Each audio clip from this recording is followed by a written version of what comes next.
Tub Talks with Damon. My very special guest today in the tub is New York healthcare provider and amazing human, Neeraj Wadhwani. Yes. Did I say that? Yes. Okay. Yeah.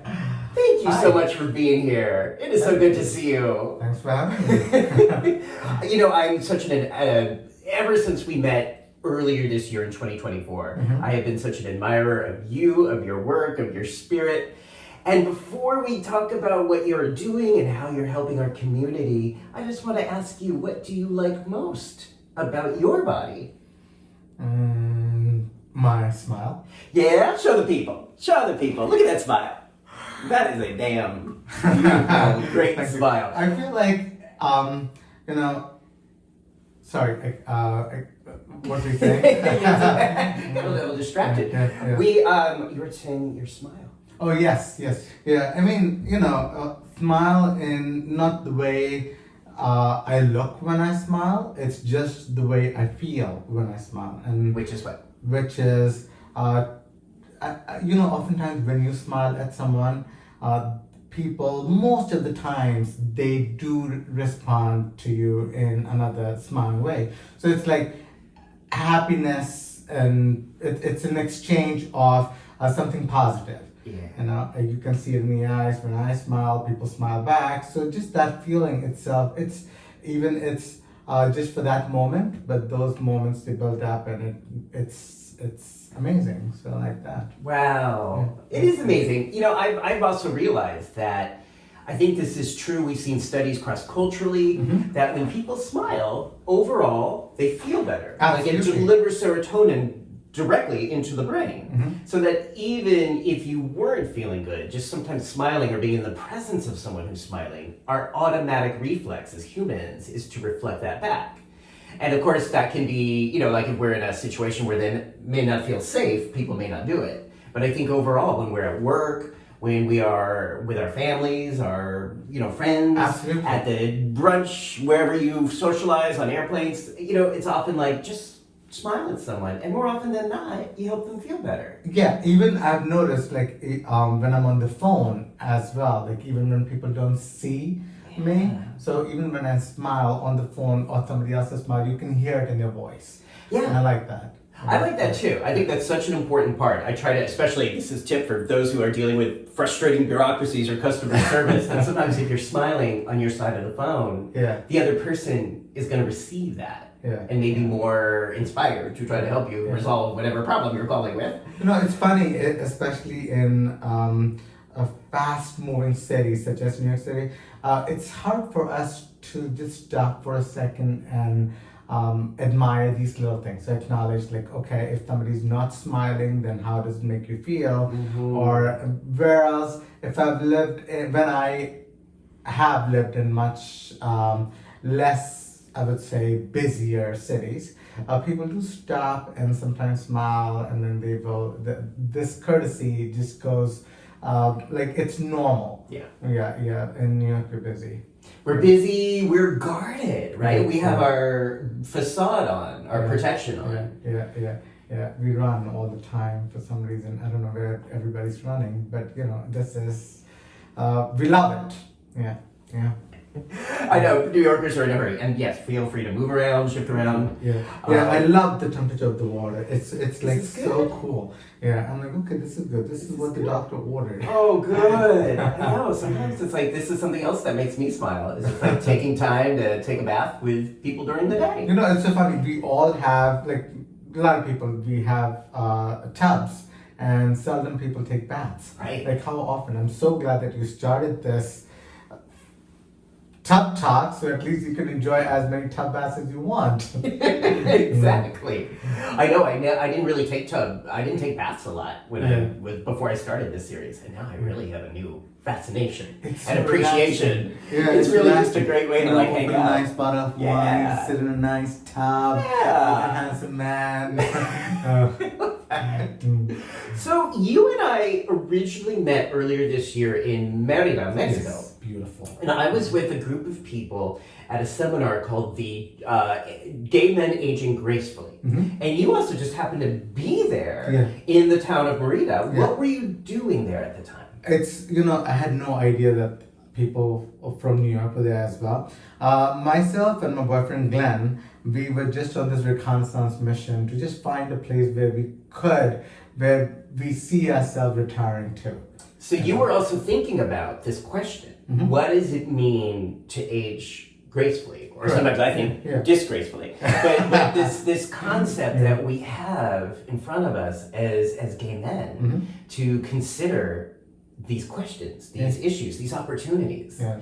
So for you, you're thinking about it, or you were looking, or you were in a reconnaissance So mission? I come from a very different culture. I mean, India, you don't think about these things because we come from the culture over there is extended families. We all live together, grandparents, cousins, siblings. Everyone lives under the same roof. There was one point in my life, in my house, there were about 17 people. And today, just like yourself, like today when I tell Americans here, there was a time when I lived in a house with 17 people, they had the same look, like, wow, too many people.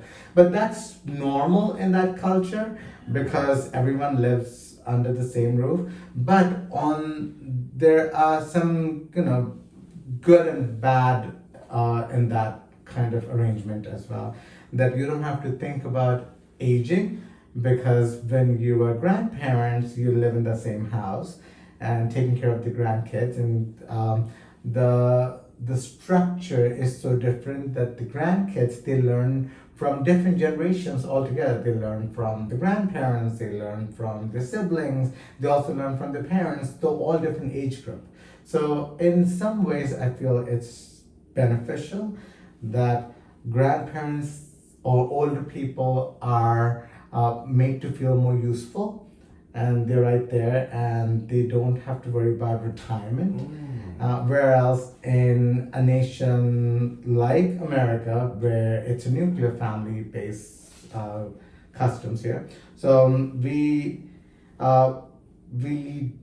even though right now my boyfriend Glenn and his parents, they are living in a community which is a pretty good retirement arrangement. You put in like $1.5 or $2 million to get into these places, and it's still a lot. And when we were shopping for places like this, I panicked, even though these were some really cool places according to our standards. Like, wow, you have at certain point, if you need some medical help, then you have special services, or if you're losing your memory, you have memory care, places like this, and 24-hour services, plus you'll have meals and people will wash your clothes. So it sounds like a very good retirement community where you'll have you can socialize with other like-minded people, similar age group, they all live under one roof, and same financial background. So it sounds good, but I was not happy with that. I was so confused, like, fuck, this is what I'll have to. Am I allowed to say fuck? Oh, yeah. Wait, you were thinking about this for you and Glenn, or you were thinking about this for Glenn's parents? Glenn was shopping for his parents. Okay. But I was just watching, and I panicked that someday, before you know it, we all will grow old. Like, I had no idea. When I left India, I was in my 20s, and now I'm 47. I was thinking about this on the train coming over here, that wait, I am 47. I mean, I don't feel that, I don't know what 47 means. I don't feel old and tired or any of that, but I do see the difference when I was 27 versus 47. But these 2 decades have gone by so fast that I know, another 20 years will go by fast as well. So right now, when we are young and able, we can afford to go out and shop for our own retirement places. So Merida was one of those missions. I'm so glad that we ran into you. I'm glad too. I'm glad too. And it's such an interesting perspective that you're saying in India, retirement is not this idea of this thing you do that's like quantifiably separate. You don't just do, you don't do one thing to another. You're saying people grow up intergenerational homes, often live in the same homes their entire lives. Yeah. And their roles shift from being the child to the parent to the grandparent. And so this idea of retirement is really not a regular consideration. Yeah. Right. Which do you think would be better for you, or which would you prefer at this point? It's so confusing when it comes to the way we think life should be. But I don't know, I'm still confused because I do hear, is it Sweden's, maybe Iceland, where the young people, the young kids, they can go, couples, they can go have sex, make kids. The babies, they leave the babies with the grandparents. The grandparents raise the kids. I'm not sure if that's true, but that's what I had like, wow, this is a mixture of both places. Because even though I grew up in an extended family, there was a time when I felt so alone because being gay, and you feel alone anyways, even in a lot of places. So I'm not sure why, but because there were so many other things in my house as well that I could not relate to. How did you know? So you're growing up in India, in the family.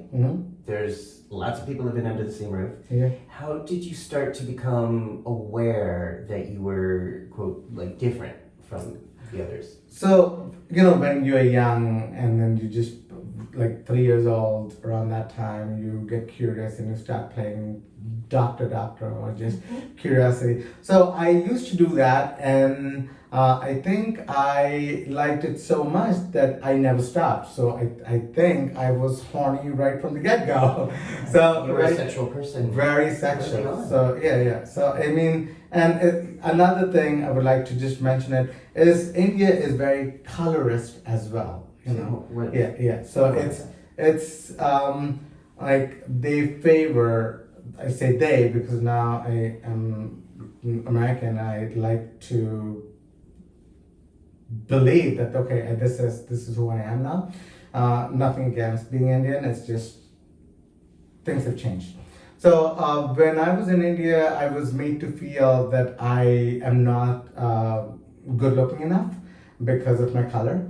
And we are Sindhis are North Indians, so a lot of us are light skinned. And I would say, boyfriend at the time or friend at the time, they were all light skinned. And most of my family members, they were all light skinned except my mom. But I was the black sheep of the family. So you were darker skinned. Darker skinned and different and but then when I came into my teenage, like around 14, 15, I got a lot of attention sexually as well. And then I realized that, wait, I am not this less than, I am sexy. And then once I found that out, then all bets were off. Like I was fucking the whole village. So it was. So what did that mean? Like how? So first of all, was homosexuality or gay people, how were they seen where you were growing up?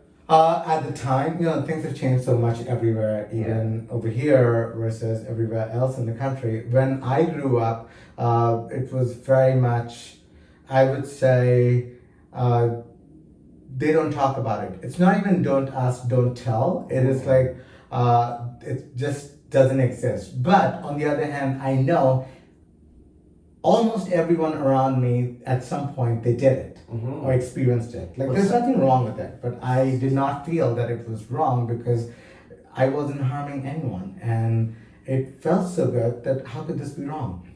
Wow. So this was in your teenage years. Yeah. Teenage years. You started experimenting with other men. Yes. Were these other teenagers? Were these older men? Sometimes older, sometimes my age group. So I don't know why I always liked men who were not just physically older, but like elderly here, like brain-wise. They were way ahead of this general teenage bullshit. And how did you find them? once my mom told me it's just there's something in my eyes, like it's just, it's not just my eyes. We know, like when you're cruising someone and someone's looking at you, that okay. So it was just the look itself. It was so, I would say, not that difficult. There were no apps back in the day. Right. So There were no just apps. There was nothing. no. You weren't going to like gay bars or anything. There were no gay bars. So It how was just on the did trains. you- We would go from my house. I would go to my workplace or college or wherever, and I would take the subway. Or they call local trains.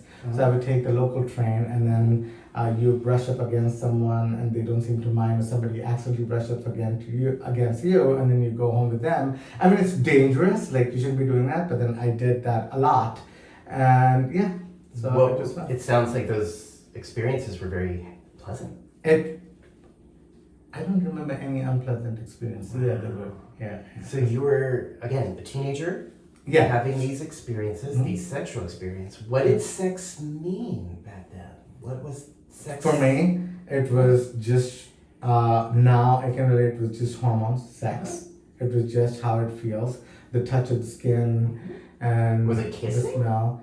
Yeah, a lot of anything. Kissing. Penetration? Yes. Yeah. Yeah. Okay. Yeah, absolutely. So Okay, so- I went.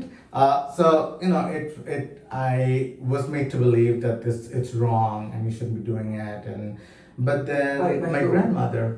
Who was saying that? general society, friends, they don't talk about. Or when I was more not as machismo as my brothers were, so my uncle used to physically beat me so that I would not be like a feminine. I don't think I was feminine. Maybe I was more. I mean, I did have a lot of girlfriends, and maybe you could tell that yes, I was different. So he saw that too. So I was beaten up and By my your uncle and Who my. you were living with? But yeah. Okay. So And- he would beat you up like in the home. And yeah. My parents saw me. In fact, I remember my dad telling my mom when my mom was talking like, "Why don't you stop?" And my dad said that okay, he's doing it for his own good, And for your good or for for my the good, uncle's for my good.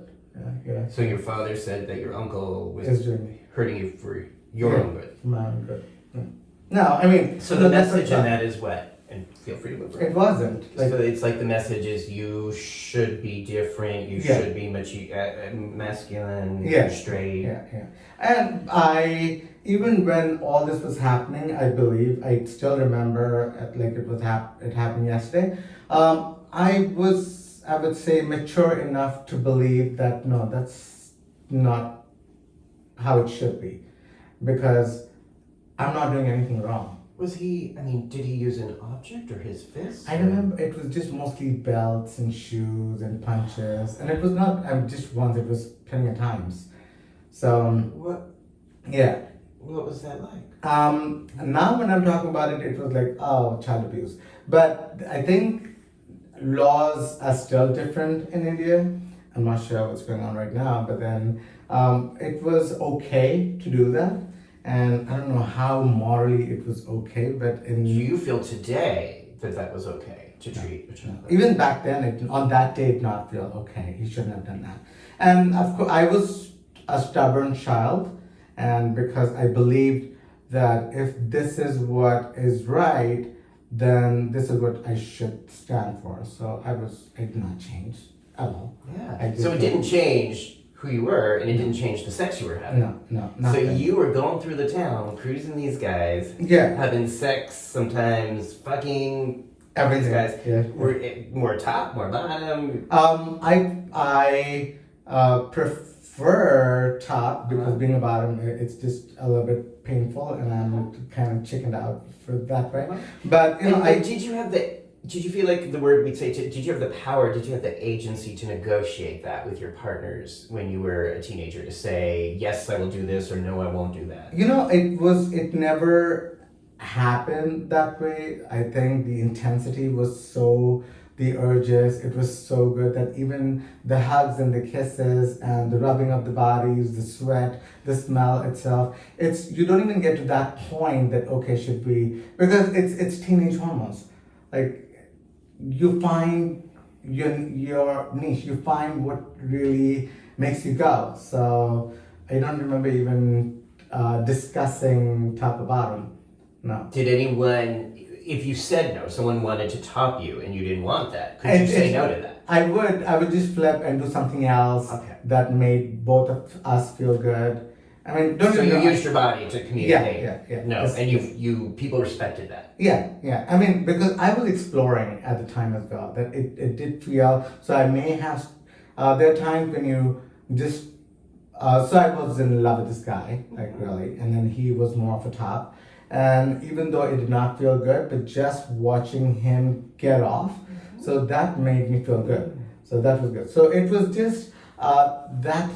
I think.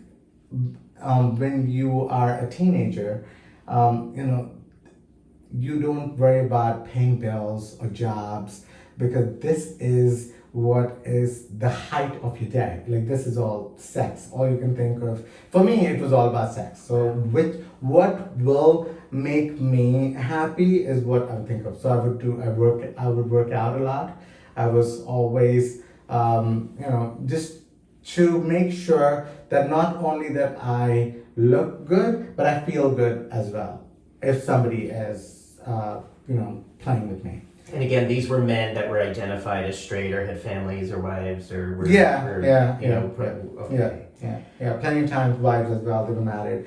So it's. But looking back on this, what I'm hearing is that whatever pain is there comes from the violence from your uncle, not from the sexual pleasure with adults. Mm-hmm. And I know this is a really sensitive area, but I gotta say, this comes up a lot in these tough talks. It comes up a lot in my therapy office, is how young, especially sometimes when we're queer, we have the capacity to, and the agency to touch, to play, to experiment, to explore. Mm-hmm. That often we have to do it with no guidance, no education, no role models, no, one giving us approval. Yeah. But that we can have these experiences when we're young and they don't always lead to a substantial trauma. Oftentimes they don't. Yeah. I say that because, a lot of times people feel today in America, it seems to me that like if you talk about experiences you had as a child or a teen, there's this label on it, well, that was exploitation and abuse. Mm-hmm. And what I hear repeatedly, and the whole time I've been a therapist, in a lot of these tough talks, is that no, a lot of these early experiences were formative and really beneficial. Yeah. I have no regrets. Because even today when I look back, it might be, it was, age consent. I was too young, and the guys I was playing with, they were much older than me. Because, when you are 16 and the guy's 21, it's apparently a huge age gap, So, but I think I didn't mind it. Even today, if going back, it wasn't that they were taking any advantage of me. It was and on the contrary, like I would look forward to those meetings. I did experiment with girls as well, but I found out at a very early age that no, I don't think I like that.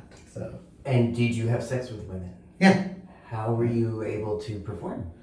Very well. I mean, for me, I'm telling you, when it was sex, I was able to do it as long as, in crude terms, as a whole, I would find a way. So so it was that easy, but then it just didn't feel right. The texture did not feel right. The skin texture, the smell. That's how I think you can differentiate whether you are bisexual or gay or a hetero. So, I mean, and another thing before I get distracted. So when I was maybe, I would say 14 years old, my grandmother, she took me to 13 or 14, I forget, it's been a very long time. She took me to, it's in the heart of India, it's called Khajuraho.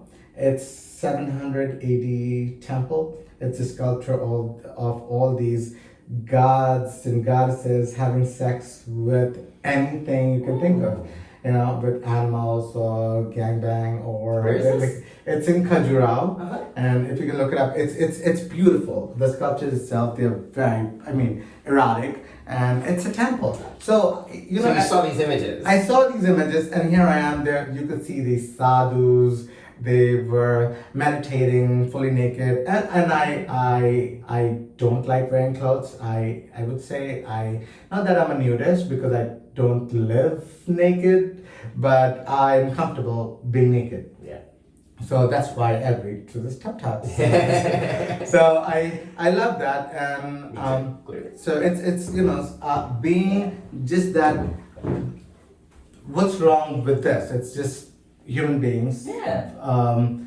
Beautiful skin, and that was the message when you were 13. It's like there's nothing wrong with this. No. And then everybody's having sex with everyone. Yeah. Everyone is okay before. India was colonized by British and everything went south. Now you have sodomy laws and but I don't So think it was the British and the Western approach that brought in the condemnation and religious views of sexual pleasure. that's what I think, because I'm not that interested in religion because it is it's so vast and it's so many religions. I grew up Hindu and I went to temple, and Hinduism it's based on idol worship. So you have statues and more, I could say over here it's like pagan. You do have this Lord Ganesh, an idol of Lord Ganesh or Shiva. And did you know, now again, so the Shivling or the statue or the shrine that we pray to, the lingam itself is actually lingam. Sanskrit is sex. Oh, I didn't know that. So the Lord Shiva, his little shrine is actually it's like the male sex organ. Yeah, and somehow it's something to do with sex. It's unclear, and so I'm like, okay, Hinduism does not shy away from sex. Yeah. And come on, it's 5,000-year-old culture, and so many people, 1.2 billion, I think. So I don't think people are shy of sex over there, and procreation, no less. But the sodomy laws were after the British, I think. So they brought in sodomy laws to Yeah. punish and criminalize sexual behavior, almost universally same-sex male behavior. Yeah. What else do we do? Yeah. So then eventually you were under pressure to conform, to have a wife, to have a family, to have a kid. Yeah, You were being given those messages. when you are 21, Yeah. it's the right age to get married. 21 for boys, 21 men, and then for women when they turn 18. And I think I was 25, and my so-called the guy I was in love with, or I would call him my boyfriend, he got married.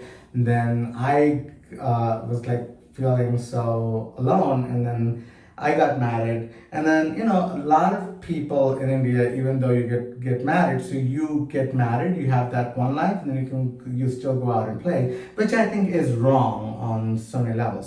So I was not that the men would go out and play, but the women probably were told to stay home. They usually don't. It's an assumption. Right.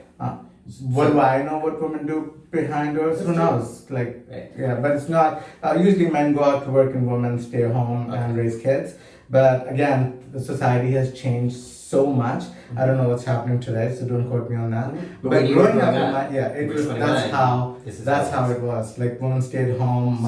Who was the boyfriend? Who was the partner? I don't want to mention his name. Don't say his name. Yeah. But what was that like to have?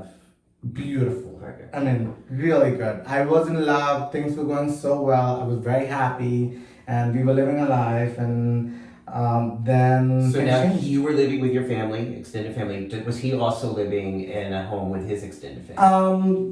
We kind of figured out not to stay in that house anymore. We Which had house? our own in my parents' house or him with his parents' house. We Okay. found another place and we moved into that place. Moved And in? yeah, moved in. So I lived over there. We would call it as flat. We found a flat, not an apartment. So we moved into a flat. So before you got married, you were living with a man in a flat, Mm-hmm. but you were still technically living with your family, or Correct. Okay, Yeah, yeah. so actually, technically you were living with the family, but actually you were living with this man. In a Yes, yeah. As much as we could. Wow. Yeah. And he was still actually living with his family, but he was Yeah, living with his yeah. family, but actually living with you. Correct. Okay. And then again, it's still up until it's still so confusing because of, I think, the guilt and the shame that the society brings onto you that you get. He's still, that's the reason I want to bring up his name. He's still in the closet, or maybe he still believes that he was bisexual, or he was just in love with me and no other man. But then, at the end of the day, it was love. And if how old were society, you when you started? I must have been 16, and it went on for until I was 25. So you were with this man, played a significant role in your life Mhm. for 9 years, and those are pretty important. Yeah, I mean, 9 years. in the pretty- beginning it was just dating and playing and all that, and eventually it got serious and it was love. That's what I thought it was love, but then it's just I'm one of those people that I want it all. It's not just having to play a little bit here, a little bit there, and just fake it in front of society. It wasn't doing it for me. So I got married when I was 25, I think. Yeah, the date's unclear because it was again another traumatic experience. So to speak, okay, I have to get married, and then Who is saying you had to get married? Society in general was maybe it wasn't my parents so much, but still it's a joint family. Yeah. So it's like everyone. The pressure was parents, clear. parents, Mhm. cousins, The should. uncles, or aunts, especially the aunts, because women they don't go to work and they can just sit down and do the matchmaking. Like, okay, he is 25, like TikTok, like when are you gonna get married? So did Yeah. you meet this person through a matchmaker? Yeah, Okay. yeah. And it was a typical arranged marriage. I wasn't, I would say, emotionally involved at all. And it was like, okay, just like not a zombie, but just I was so detached with the whole experience because it's not me. Like, why am I forced to do everything that this society or family and culture is throwing at me? And I was like, what other option do I have at that time? I did try plenty of times to run away as far as possible because people could do that. They would find jobs overseas. Like, that's a normal thing to do. And I found, after I became a father, and So how long you got married, and then when did you become a father? almost immediately, like less than a year. Okay. Yeah, it was. So right away. Yeah, right away. I thought I could make this work. Yeah. Like, it's okay. That people do live like this and it's fine. But I was not fine at all. And there's so much. India is dirty. It's filthy. It's polluted, and very few people believe in recycling. Or at least my parents or my society I grew up in, those things were not a priority. Or what's the color of the paint on your walls is not a priority. Like, I would clean the house so many times myself. We had maids. We still have maids in the house. But to see dirt in my house, it would just irritate me. Like, everything should look clean. Basic human beings live like you don't have to live like this. You can eat good food. You can work out. You can have great sex, and you can make your habitat as pleasant as possible. But that was not a priority for the family I grew up in. Oh. It was just always something else. Like even celebration or fasting or religion or some uncles and aunts, something. So any of these were, I would say, more important than the basic, I would say, the lifestyle. So I just was not happy altogether. Like not just the gay aspect, but the whole the way the people were living. So your wife moved in with you into your... Yeah, with my mom. And this home was the one you're describing? Correct. Yeah, Not happy there for a lot of reasons. No. So then how did you break out of this? I tried a lot. It wasn't overnight. It was plenty of times. Because when you never leave that little, I would say, cult, you don't know anything else. Like living in, I would say, a Hasidic community over here in Williamsburg. Just to break out from that, a family whole new thing, and then it was so hard. And I found a place in Chile. Actually, I found a map, like I wanted to go as far away as possible, because every time I tried, and if it was close enough, I would back out. Like if ever I tried to go to Australia, or every Indian would go to London, or anywhere, it was close enough for me to back out at the last minute. And I did it twice, I would say. But Chile was so far, and I signed a contract, which is, if this is where I live, Pune, Pimpri, Chile is like 180 degrees, like polar opposite. So I went there and discovered that people over there, they don't speak English.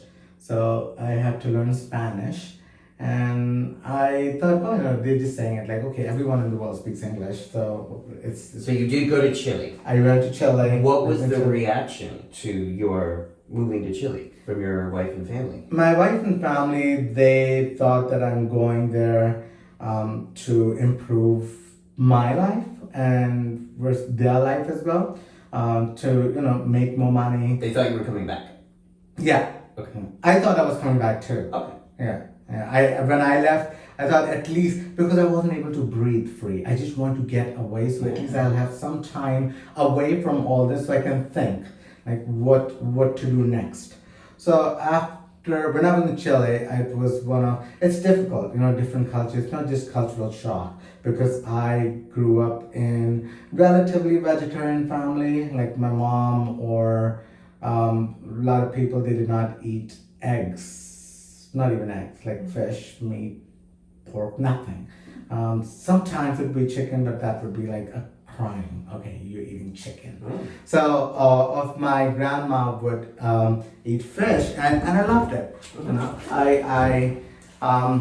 I don't like when it's you're limited to doing something. I need to have more. Right? Yeah, variety of everything. So you go to Chile, you were, how old? 26. So you go to Chile at 26, 27, completely on your own, not knowing anybody, not knowing the language, not knowing the customs. I mean, that sounds like a very big experience. It was. I mean, what's that like? I think I recommend everyone watching this doing that at least once in life, to get away, as far away from their culture as possible, so you can learn and live in a different culture to appreciate how other people live. So what was that? What did that do for you? Did it give you the breathing space that you needed? Yes, and just it was an eye opener and confusion at the same time. On one hand, it was like, okay, you really don't have, people can live like this as well. I think the ratio over there was 6-1, 6 women versus 1 men. So there were very few men, so fewer gay men. So we were like little tiny, everyone knows everyone, kind of one little gay bar. So were you continuing to have sex with men? Yeah. And how were you finding them? Gay bars. So there were gay bars to them? Yeah. Okay. Yeah. So you were to gay bars, or? I'm telling you, even on the beach, you walk by and someone looks at you and like, okay, I know he plays on my side. So this was... So you use that smile? Yeah. And that's the best way I think you can learn language. Just find local boys to fuck with. That is, yeah. I mean, So it's the universal language. It is. And I learned Catalano. They speak Catalano over there, Spanish. So in less than a month, I would say I was fluent. And wow. Yeah. So you really immersed yourself in the culture and the language, and you learned it very quickly. Yeah. You know, the funny story, because I've never prior to that, I never had meat in my life, like no beef ever, because cows are sacred in India. So I went to this beautiful restaurant, and people were talking about this delicious burger, right? And then it was the most expensive burger on the menu, and it had all lettuce and avocado and really nice onion. And I took one bite of that and I threw up in front of everyone. And then I was sick for 3 days. I could smell cow in my mouth. It's so different when you do that. So it's like smokers. If you've never smoked a cigarette in your life, and when you see that, it just gut wrenching. It's like the visceral effect. You don't. Yeah. So, but today I like my steaks medium rare. Okay, I like that. Like I don't like. So it's funny how far once you allow yourself to experience something, and just with your open heart and just allowing yourself to just live. It was something in Chile. That was the first time that I was open to anything. Like if anyone would say, all right, this is the culture, this is how we do it, and it's okay. And they would still, I would say, respect from where I was coming from. It's, South Americans, I feel there's very too touchy and loving, a lot of hugs and abrazos y besos. And that was a lot. So I did not, in fact, I felt loved. So even though I did miss my family, but then it didn't last that long. And after that, I got promoted to Hong Kong, which is a very different culture in itself. And again, talk about living in Times Square 24/7. And Hong Kong. Yeah. It's like so many people, and it's all money, constant money, and it was very fast. And lots of sex. A lot of sex, a lot of variety of sex, a lot of men. Okay. And again, same thing, kind of cruising, meeting, playing. By that time, I think it was apps as well, if I remember. Okay. But Hong Kong, it was perfect.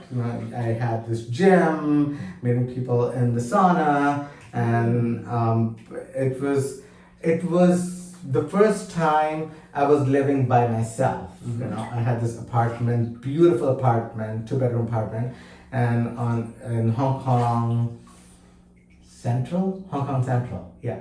And it's not too far from mid-levels and Long Kri Fong, where all the parties happen. And it was amazing. I think I met wonderful people. They were filming Rush Hour at the time, so I met this guy, actor, Hawknose. I forget his name. He wasn't. Yeah, Marley and Me with the dog. Was this Wilson? Correct. Owen Wilson. Okay. I tend to forget his name, but it was nice. He was at the gym, and everything was so normal. Like this is another human being, and we're just working out. Did you feel with Hong Kong you also had the breathing space that you wanted, that you needed to be who you wanted to be? Yes, but it smells different in Hong Kong. Tell me more. It smells very different. It's you can't, when you get to Hong Kong, once you get there, it's hard to describe. It's different. Just the ducks hanging, and the Peking ducks in the Hong Kong restaurants. Maybe it's a combination of that, but then some people told me it's the smell of money. But I don't know. Or it's an island, so it was different. And then, fast forward, I met my first American boyfriend in Hong Kong, and by a chain of events, I ended up in Malibu, San Francisco, and Palm Springs. I lived in Palm Springs, and so you met this guy, you got together, and then you moved to California. It wasn't that easy, because all this time, visas were so like red carpet. From India, I went to Chile, from Chile to Hong Kong to China, back to Hong Kong. And then I found out in order to get an American visa, you have to go back to India.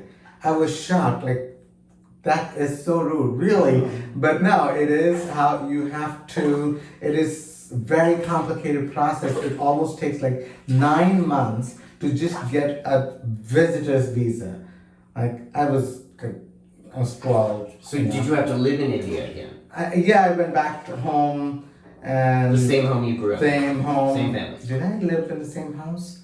I don't remember same. I don't remember. I mean, it's just traumatic for me to go back to that house. All I can think of, okay, whatever. So it wasn't. So I may have stayed somewhere else. Was your uncle still living in the house? I think by that time, the family, as the family was growing, they were building up more floors. So it was just first, it was one story, and it was second and two and three. They kept adding few multiple levels. So now it's a multi-story house. I forget, it's 3 or 4. And so my uncle at that time was moving somewhere close by. Okay. So you're about in your 30s at this point. Yeah. And you had to come back and live in India for a while to be able to live legally Correct. in the US with Yeah. your partner. And that was awesome. And coming to, at my, Bobby, Your partner. my partner, he just said, I had no idea that he was rich. It was nothing. We met in Hong Kong. I had no agenda whatsoever, and the age difference it didn't even matter. What was the age difference? I wasn't looking for the age difference, but I did not even realize, but that I was 29 and he was 59, so that was like 30 years. It's a huge age gap, but I did not. For some reason, I didn't even see that. It was just some other guy who I happened to like, So you got along despite the age difference. You were connected. It was, again, I'm very big on freedom. Yeah. So if you allow me to be free and in a non-judgmental way, and you're happy, you are one of those people who literally believes in its true heart and soul, live and let live. So Bobby was did not want to control you. No, Didn't nothing. He want was to- just he living wanted his to- life, yeah. and very free and doing his own thing, smoking cigarettes and drinking red wine all the time. So he was in his own, and maybe even popping pills. So he was in his own happy la la land that I was totally unaware of. So you knew that he was drinking regularly. You knew he was smoking regularly. So I was watching all this, but I was so blind that I didn't even see that this in right. I thought it was normal because it is such a different culture. So I was open and I was just trying to learn, just watch how other people live. So I thought it was normal. So you thought for Bobby, this is just what Americans do. Yeah, They numb for me- themselves. Yeah, I Which we do, This, actually, this a lot is of just what it was so normal. I had no clue. And you were in California. I was in Hong Kong. That's where we met. Okay. And then he wanted me to come to America, and he asked me where would I like to come, and I told him the freest place in America where I get to, because Hollywood shows all of America is open. You can do whatever the fuck you want. American Beauty, you watch this, or any of this American Pie, you watch it. It's a free country, supposedly. I was so anywhere, the gayest place in America. He said, oh, easy, Palm Springs. I said, fine, I will meet you in Palm Springs. So Palm Springs is beautiful, but it was in 2008 during President Obama. He was running for the office. But around that time, it was another eye-opener that even in Palm Springs, there were people who were against gay marriage because it was Proposition 8 at the time. Oh, yeah. And it was so confusing whether to say yes to Proposition 8 or say no to Proposition 8. The message wasn't clear. Gay marriages were legal or illegal, and there was so much Mormon influx, and it was so much politics.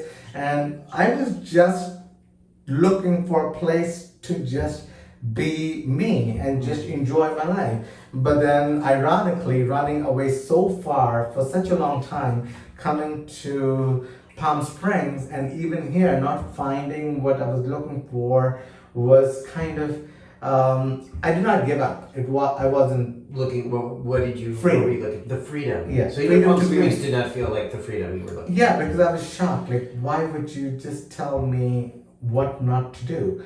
Like, being gay, and the same, you would hear some Bible thumpers, just you will burn in hell and all that. And I heard that, I was shocked.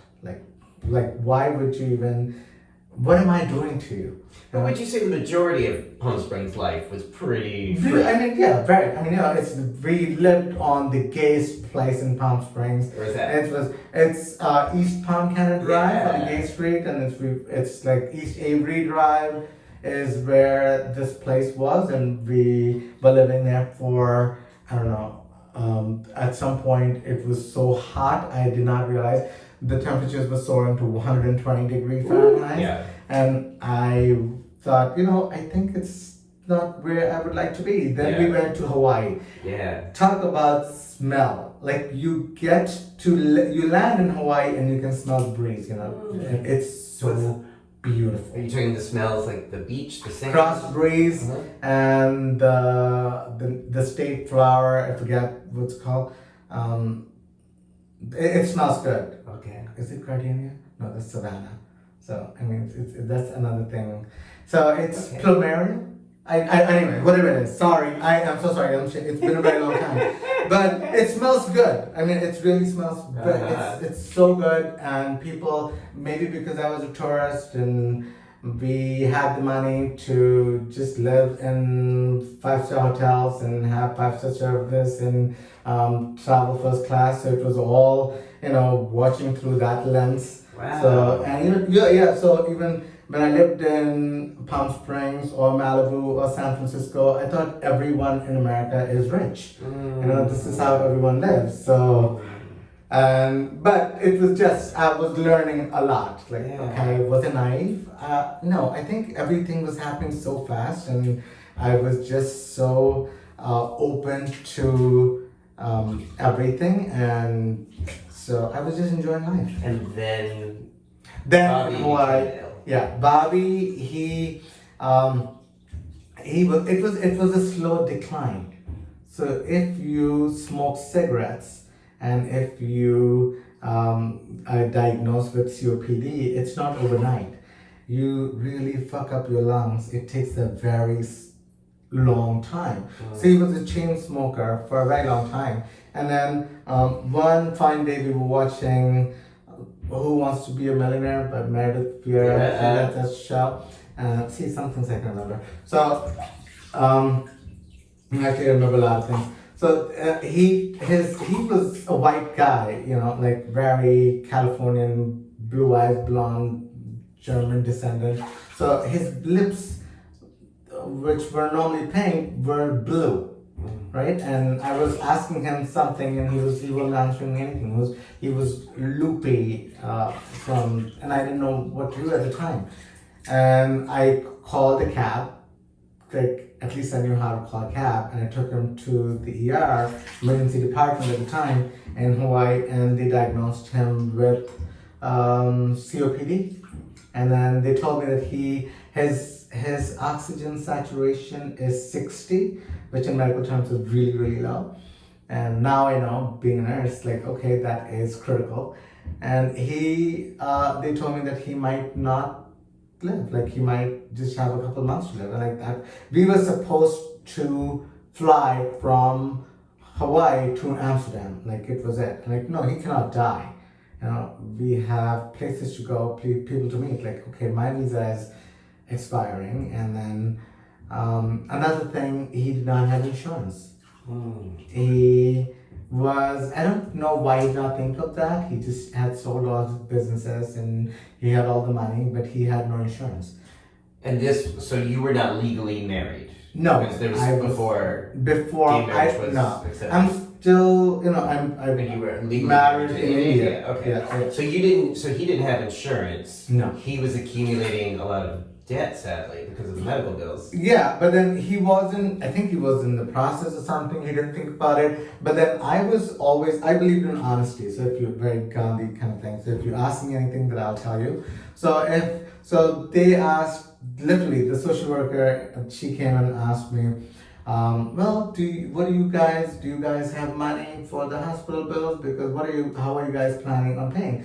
I told her, no, we have money. I'm like, okay. I told her exact how much money we had in our bank account and what our plans. He said, well, I'll come back. And she came back and she told us, okay, the first bill we got was over $1 million. Oh, Yeah, he stayed in the hospital for 6 months and all that. So it was over $1 million. And I was like, oh, money is not a problem. Like, okay, we have money. And then I found out that, okay, it's not. Now it sounds like it was stupid of me, but no, he is dying. Money is not a problem. Bring him back.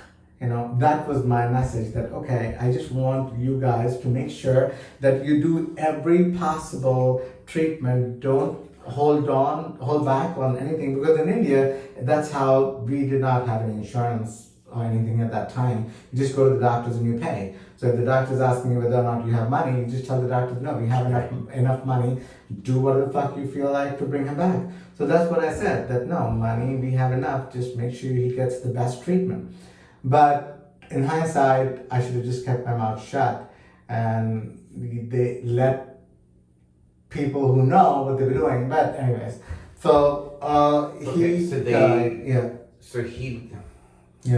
So you were taking care of him and he died. It took me 6 months. I was taking care of him.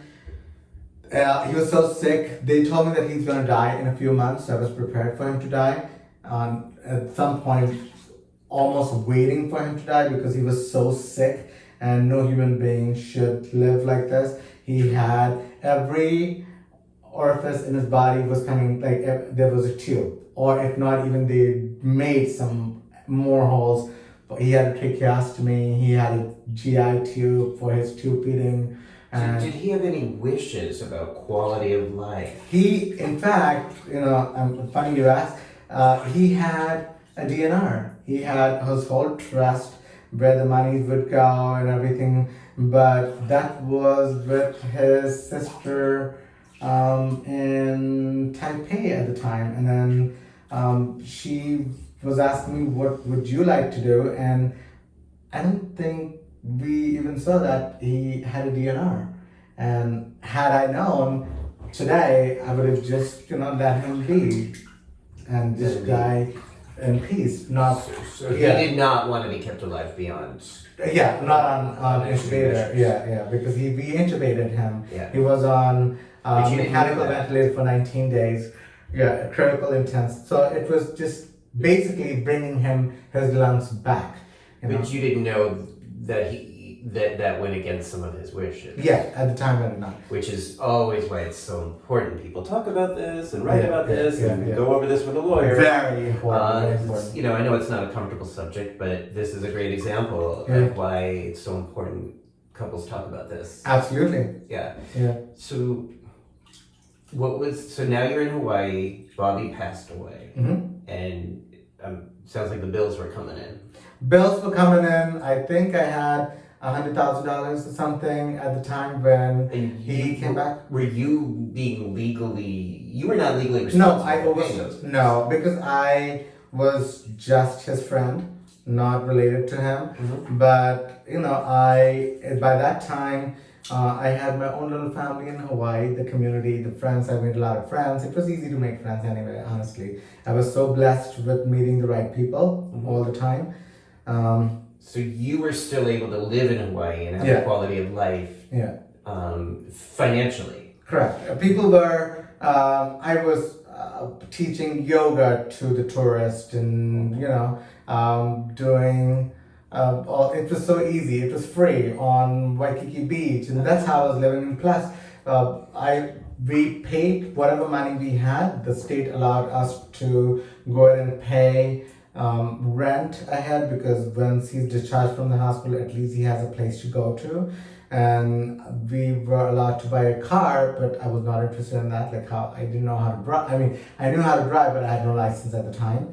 And there was something, or you can do a spend down and bring your assets to less than $2,000 in order to be eligible for Medicaid. Right. Yeah, that's what the laws of now. Well, I don't think things have changed that much. Yeah. That means you really have to be poor in order to get some kind of insurance. So you stayed in Hawaii? Yeah. Okay. Yeah. We're running a little short on time. There's Yeah. just so much. Yeah. Did you find, again, was sex a way that you were able to meet people and take care of yourself during these extremely hard emotional moments? Physically and emotionally draining. It is so hard to be a caregiver for anyone. It was so hard. But it was, I had a lot of support in Hawaii, and people were very loving. And I had this whole community who would come and help me with some respite for some hours. And during this time, I met another person who eventually became my partner, and so he started helping. Yeah. No, Glenn was in New York. This was Sky. Okay. And then after Sky, that didn't work out, and then I met Glenn in New York, and that was like right now. I cannot be happier because not what like so I was trying. So it's I'm happy. So it's all these chain of events that happen and led to the perfect life I have today. What I'm also hearing throughout all of these experiences, all of this life, is that sexual connection has been a way of connecting and of self-care, of experiencing, getting through difficult times and having ability to play. Yeah, absolutely. Because some of the things you've described I think would be difficult for anyone to go through. Yeah. And it sounds again like sexual connection has been a path of self-care. Yeah, it was. And that was true in Hawaii, that was true in California. Is that true today? Absolutely. Yay. Yeah. Okay. Yeah. Tell me a bit, I know we just there's so much more that we can, and I hope we get a chance to talk about again. Yeah. But I just want to hear a bit about how you got to nursing and what it means today to be a healthcare provider in New York City. So I was, when I was taking care of Bobby in Hawaii, and when he died, this moment he died, it was a life-altering experience. I had never, prior to Bobby, I had never seen anyone die in front of me. And to actually watch someone take their last breath, it is, I would say, it is life-changing experience. In Hawaii, when I saw him, I stepped out of the house and I saw the Milky Way galaxy for the first time. It was so beautiful that I was almost scared. Like there are things that are beyond all this, life, death, and there's we are always so focused in ourselves, like the ego and how I feel, but life and death, and this is just one aspect of life. There's so much, and I was looking at the galaxy like, wow, this is little minute Earth and the scheme of this universe. So that happened. And that whole experience led me to go to nursing, to healthcare. And that this is what I want to do, to take care of others. No one should die alone. And I want to be there. Like I'm not signed up for, I would say, what is it called, when you hospice or anything. No, I just like to be in healthcare and taking care of people who need help in those times. What was the COVID crisis like for you as a healthcare worker? It's, again, between COVID, I saw when I was in Hong Kong, I was not in Hong Kong at the time, but H1N1 was another, it was upper respiratory illness virus, airborne as well. COVID was COVID really shook the whole world. And I was in school, and at the same time was working as a medical assistant at NYU. So it was pretty okay. I never got COVID, and I was coming physically. At that time, when in the height of COVID, I recently did. In fact, like in when I was working during one of my shifts at Bellevue, I recently got positive for COVID. But during COVID, in the height of pandemic, I was coming physically in contact with almost 120 people a day, and I dodged the bullet. And a lot of those people, every one of those people, could not have visitors at that time. Is that right? Yeah, and plus we were screening people. I was working at the ambulatory care at the time, so if we were sick, you'd stay home. I wasn't in the hospital working with COVID positive people. I was with the other population who was sick and I was with the chronically ill people.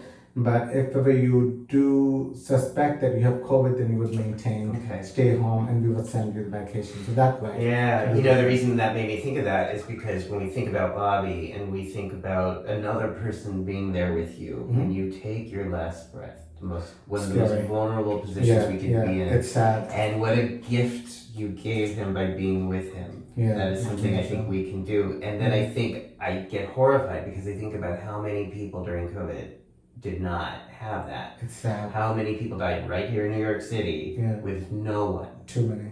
Too many. Oh, yeah. And I know that was traumatizing for so many of the healthcare workers. But I've also had people say that they played a role in being, like you said, like I was there. There was someone there. I did hold their hand, or they knew at those last minutes that they weren't alone. Yeah, I'm so glad, because that's really scary. What if it was me at the time? I mean, you really don't know when you are, because nobody's getting alive. We're all going to die one day. But that's another thing before we close. That was another beautiful thing to find in Merida. Because Merida, they have a different opinion about death. They're Los Muertos. And that's what I was more fascinated about, a different culture again. So he's hoping that the approach was the perspective on death. Life and death. Like the full circle. I don't want to just be this it's good to live in the right now moment and enjoy everything right this minute, but at the same time keeping in mind that one day we are all going to die. So it's very important for us to plan and make it easier for ourselves and others. So that planning, again, talking, writing, legalizing whatever wishes you have. Even though it may, I think in this country people are so scared to talk about it, but it's so important we talk about it. I think we are changing that. We're speaking a lot in Merida, and I like this idea of what is a good death? How do we create a good death? What can we do today to be proactive about having a good death, whatever that means? But let's at least talk about these things. What was the movie? It's the green. It's really nice. It will come to me. It's a Hollywood movie, and in that movie, it's they show how you would like to die, and it will come to me. That sounds good. Green something. It's an old movie. Yeah. Okay. So let me know. If you could go back and talk to Neeraj 30 years ago, 17 years old, what would you say to yourself based on your life experience today? You should have left when you were 17. No, I'm kidding. Just enjoy life. Things will happen. And if I was, life is beautiful. And even to my 17-year-old self, when I was in those few minutes when I was unhappy, just to go back and tell him that, okay, things will get better. Because there were some very challenging months, and no one should be suffering that much. And I went through those times, and I don't think that was fair. But anyways. No, you would let that 17-year-old know it's gonna get better. Just live your life. Be happy. Don't be just so guilty and always so afraid of doing things. just live your life and be free. You don't sound like you were ever afraid to do something, or am I hearing that wrong? No, I was never afraid of anything, but as a human being, you do have those moments of guilt and whether whatever I'm doing, is it the right thing to do? It does take a lot of courage and yes. Yeah, and then so as a 17-year-old, I feel like it's not. I know I hear about people who fought wars when they were 17, but why do I have to do that? So why does any 17-year-old have to go through that? Just enjoy life and fuck who we want. All right, Yeah. good advice. Good advice for 17, good advice for 47, good advice for 77.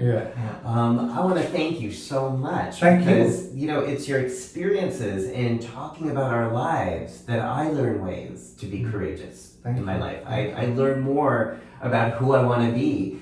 I'm 53 and I'm still learning okay, what kind of principles do I want to have in life and how do I want to live courageously? And you're sharing your experiences and personal experiences helps me to learn. So I hope for people watching this may be something that you think about or may talk about or share with your friends. And that smile, the beautiful smile that's gotten him through. And we all have, I think every one of us, especially as people who grew up as feeling different, we all have a story. We all have things. Maybe it's not fair, but we all have had obstacles and things we've had, wars we've had to fight, obstacles we've had to overcome, inside, outside. And I think that when we really honor that and respect that and talk about that, then there's this room to think about, okay, so now we're getting older, now we're thinking about retirement, now we're thinking about life in a different way than we've ever done historically. How do we create community and fun and friendship around that? Absolutely. And that's kind of live what I'm all into.